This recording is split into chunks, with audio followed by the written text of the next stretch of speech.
Hormuz প্রণালী বন্ধ করতে পারস্য উপসাগরে মাইন ভর্তি জাহাজ পাঠিয়েছিল ইরান। গেল 13 জুন ইসরায়েলের হামলার পরপরই এমন পরিকল্পনা এঁটেছিল দেশটির সামরিক বাহিনী, যা শেষ মুহূর্তে টের পেয়ে যায় যুক্তরাষ্ট্র।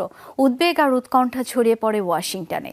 গোপন সূত্রের বরাতে বিস্ফোরক এই খবর বার্তা সংস্থা রয়টার্সের। শ্রীলঙ্কা আবারও রপ্তানিতে শীর্ষে।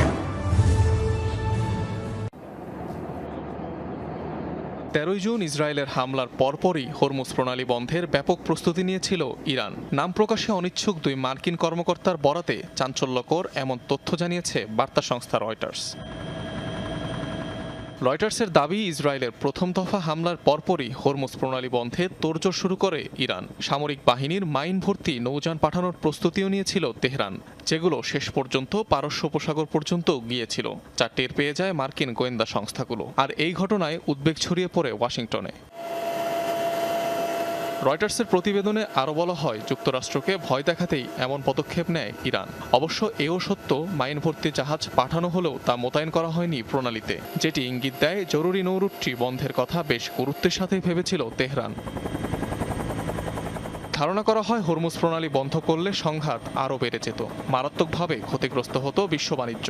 ইরানের পারমাণবিক স্থাপনায় যুক্তরাষ্ট্রের হামলার পর আরও বেড়ে যায় সেই শঙ্কা। এমনকি হরমুজ প্রণালী বন্ধের অনুমোদনও দেয় ইরানের পার্লামেন্ট। শেষ পর্যন্ত অবশ্য সুপ্রিম কাউন্সিল সেই কঠোর পথে হাঁটেনি। ইতিহাসে এর আগেও বেশ কয়েকবার হরমুজ প্রণালী বন্ধের হুঁশিয়ারি দিয়েছে তেহরান।